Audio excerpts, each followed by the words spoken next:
Welcome back guys, let's continue where we left in the previous video. Last video we did till getting the object from the database.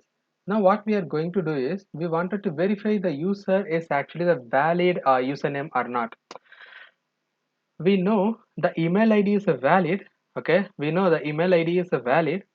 Now we wanted to check whether the password entered is right or wrong. For that we have this specific functionality, okay, to encrypt the password. Let me copy the same thing and then paste it here to save that time. Now this is just the variable, but here we have a salt and password, those kind of the things. This password is actually from this specific password, so that shouldn't be an issue. But where does this salt comes from? This salt must come from the database. Now user, okay, this user object have the data user dot data values, hopefully this should be fine, dot the column name is nothing but the salt. Where does the column actually comes from? Here you will be able to see that I have one column called salt. Let me have that. Now before proceeding further, let's try to validate the code. Here I am sending the username to fetch the user. Okay, let me change this to do have some difference here. User object. Okay, let me copy, let me paste it over here and then here as well. Now we can make sure that this specific user object could be the valid user or could be the null. Okay, because if there is no record, then I'll be getting the empty response. To validate that, I do have here, if there is the empty response, then I'll be getting the user is not available in the application. If suppose the user is available in the application, then I'll be getting entire data that is present in the database. Based on that, I could able to encrypt the password. You know that this is the function that we use to encrypt the password. If you don't know how it actually works, you can just move back to the playlist where we have spoken about creating the token and those kind of things, and then come back here. That's actually no strongly recommend to do so. Now the password is being encrypted properly. Now what we wanted to do is we wanted to validate if, okay, if whatever the password that we have in the whatever the password that we have in the database, that should be equal to the database, I mean the password that we have created. Where is the password that we have created? That is nothing but the encrypted password, right? Why I am checking a not condition means if the password doesn't match, then I can simply throw an error message and then we'll move off, right? So that's the simplicity. That's how. Now let me return a response. Where is that? Return a response object which states unauthorized error message, okay, because the user is not authorized. So response dot status 401. 401 means the response, I mean the that's an unauthorized access. Okay, now let me have the JSON object stating that this is going to be the error message, or else you can just keep it as message as well. That shouldn't be an issue. Within the double quotes, let me say the username, I mean let me have unauthorized authorized. Okay, that's it. We are done with the validation purpose. Now if suppose, okay, if suppose the username password is right, then what we need to do is we need to get some token, we need to prepare some token. Okay, now I'm trying to create a simple token, okay, based on some simple token that actually very easy, not based on data time, but in the real world we'll be having some JWT token or so. As of now what I'm going to do is I'm just generating some token and then send it back to the user side. Now constant token equal to, let me try to use the same method that I used here to generate the password. All right,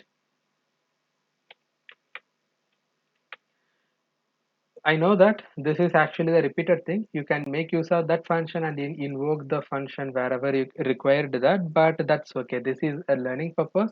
So first we need to understand the functionality, then we can make use of the changes. We should not use any kind of sensitive information when we are generating the token. Usually, we will not generate any token that is an hashing. If suppose if you don't have any other alternative way to validate the user and all. Okay. So now let me try to create some kind of some data. So what I'm going to do is now I need to prepare some data for the encryption purpose. The first and foremost that I wanted to encrypt is nothing but the user object dot data values dot username. As of now, I'm just encrypting the username.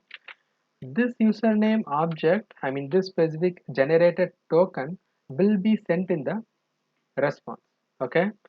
Now what I'm going to do is let me prepare one response object. This could be const response. We do have other response object that will be positioned in the response. Okay, that's how usually we try to return it in the server side. Now response object, we do have res already, so we don't need that. We can directly return res dot 200. I mean this should be the status 200. 200 states that the response is actually success. There is no error at all. JSON object where we'll be sending few more details. The first and foremost is nothing but the message authenticated. Now token, whatever the token that we have generated, right? And then we can have if you wanted to add any other details, example date, time, when the token is being generated, if you wanted to have that kind of thing, that can also be registered here. Let me have generated time. Okay, I mean we should have a generated time equal to new date of. That's it. This is the response I'm going to send if the username password is right or wrong. Okay, so that's all. Let me move back to the, where is the browser? Okay, let me bring the browser in and then we'll check what the database, let me show the details and then we will be check how this specific things is working. Let me go to the Thunder client. In the last video also we have used the Thunder client to test our API.